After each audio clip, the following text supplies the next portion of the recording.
Pneumothorax मतलब pleural cavity में हवा आना, जो कि होता है फेफड़ा फटने की वजह से। तो मैं doctor Harendra Kumar, lung super speciality centre Meerut और पल्मो क्रांति मेरठ में आपका स्वागत है। अगर आप हेल्थ केयर वर्कर हैं, पल्मोनरी मेडिसिन सीखना चाहते हैं, पेशेंट हैं, बीमारी समझना चाहते हैं और हेल्दी इंडिविजुअल हैं, अपने आप को फेफड़ों की बीमारी से बचाना चाहते हैं, तो ये वीडियो, ये प्लेटफॉर्म आपके लिए है। आज हम डिस्कस करेंगे एक रियल केस जो पोस्ट टीबी है। पहले कभी टीबी हुआ था और फिर फेफड़ा फट के हमारे पास आए थे। तो देखिए, ये पेशेंट हमारे पास आए। पोस्ट टीबी क्यों कहेंगे इनको? बलगम पॉजिटिव की हिस्ट्री दे रहे थे। पहले कभी 30 साल पहले टीबी हुआ था। तो ये टीबी के दाग हैं। यहाँ पर भी कुछ फाइब्रोटिक हमें चेंजेस दिख रहे हैं। प्लस यहाँ पर अगर देखें तो एयरवेज में काफ़ी सारा बलगम लगा हुआ है। तो क्रोनिक स्मोकर भी हैं। सो ये स्मोकर बीड़ी काफ़ी पीते हैं। ओके। तो जब ये पेशेंट हमारे पास आए तो ये इनका एक्सरे था। आप देख सकते हैं कि एक हवा भरी हुई है फेफड़े के अंदर। ये कंप्लीट न्यूमोथोरैक्स है। This is the pneumothorax. तो जब ये पेशेंट हमारे पास आए थे, इन पेशेंट की ऑक्सीजन थी 80%, पल्स रेट था 130 और सांस फूल रहा था, चेस्ट पेन था। तो ये 3-4 कंप्लेंट पेशेंट को थी। तो इमीडिएटली जब भी आप ये कंडीशन देखते हैं, हवा फेफड़े में आ जाएगी। आप ये देख सकते हैं कि जो डायफ्राम है फ्लैट हो चुका है, सैचुरेशन ड्रॉप कर चुकी है।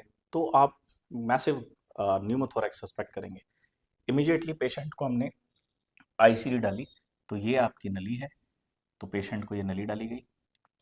नली डालते ही एक दिन के बाद का एक्सरे है ये।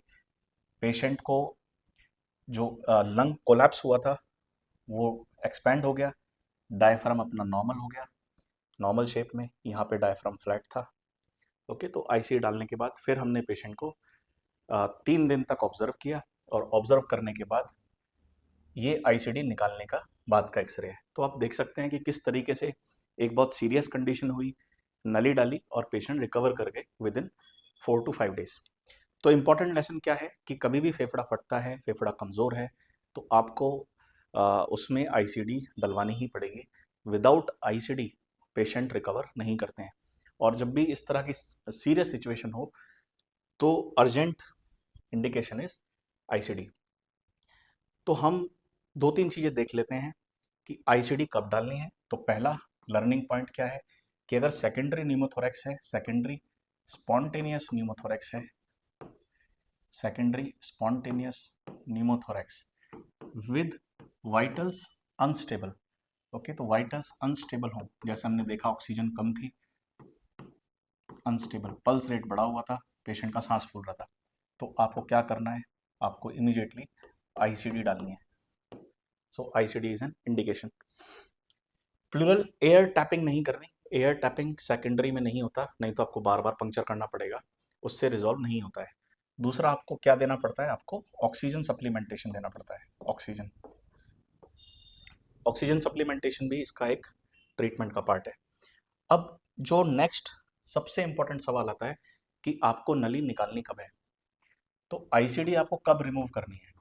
आईसीडी कब रिमूव करेंगे? ओके। तो ये लर्निंग पॉइंट है इसमें। तो सबसे पहला लंग एक्सपैंड होना चाहिए। तो फुल एक्सपेंशन, लंग एक्सपेंड होना चाहिए, फुल एक्सपेंशन। दूसरा पॉइंट क्या है कि जब आप नली को देखेंगे उसके अंदर एयर लीक एब्सेंट होनी चाहिए।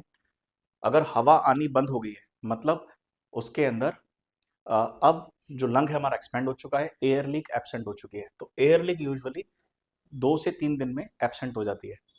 आप फिर भी एक प्रोफाइलेक्टिक बेसिस पे 2 से 3 दिन एक्स्ट्रा नली रख सकते हैं ताकि कंफर्म कर सकें कि वापस नली ब्लॉक तो नहीं है या जल्दी तो नहीं है नली निकालने की।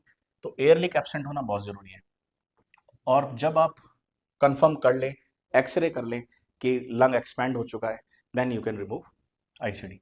तब आप आईसीडी को रिमूव कर सकते हैं। और आईसीडी रिमूव करने के बाद आपको 2 घंटे बाद एक्सरे जरूर लेना है। तो ये एक प्रोटोकॉल होता है कि किस तरीके से आपको न्यूमोथोरैक्स को मैनेज करना है। अगला इंपॉर्टेंट लर्निंग लेसन इसमें क्या है कि आपको प्रिकॉशंस, सावधानी क्या बरतनी है, मतलब प्रिकॉशंस क्या लेने हैं आपको। प्रिकॉशंस। तो सबसे इंपॉर्टेंट प्रिकॉशन क्या है? अगर आपका फेफड़ा वीक है, आपको वजन नहीं उठाना। पहला, सडनली आप वजन मत उठाइए, पानी से भरी हुई बाल्टी मत उठाइए, या कोई हैवी सामान है उसको नहीं उठाना है। दूसरा, अगर आप एयर ट्रैवल कर रहे हैं तो एयर ट्रैवल आपको नहीं करना है, मतलब फ्लाइट से ट्रैवल नहीं करना है। दूसरा, अगर आप स्विमिंग करते हैं तो स्विमिंग करना इस पर डेंजरस हो सकता है। तो पहला, भारी वजन उठाना। दूसरा, एयर ट्रैवल। और तीसरा, स्विमिंग या स्कूबा डाइविंग, इससे आपको बचना पड़ेगा। चौथा, कभी भी आप हाई माउंटेन्स पे जा रहे हैं, सडन नीचे नहीं आना है, तो ऐसी कंडीशंस में फेफड़ा फटने का चांस रहता है। प्लस अगर आपको खांसी है, आपको खांसी कंट्रोल करनी है, तो यही इंपॉर्टेंट चीज़ें हैं जो आपके लंग्स को हेल्दी करती हैं, बचाती हैं एक फेफड़ा फटने की वजह से। तो थैंक यू सो मच। आप मेरे चैनल को ऐसे ही फॉलो करते रहिए, सब्सक्राइब करते रहिए, और हम इसी तरह के रियल एग्जाम्पल के साथ वीडियो बनाते रहेंगे। Thank you.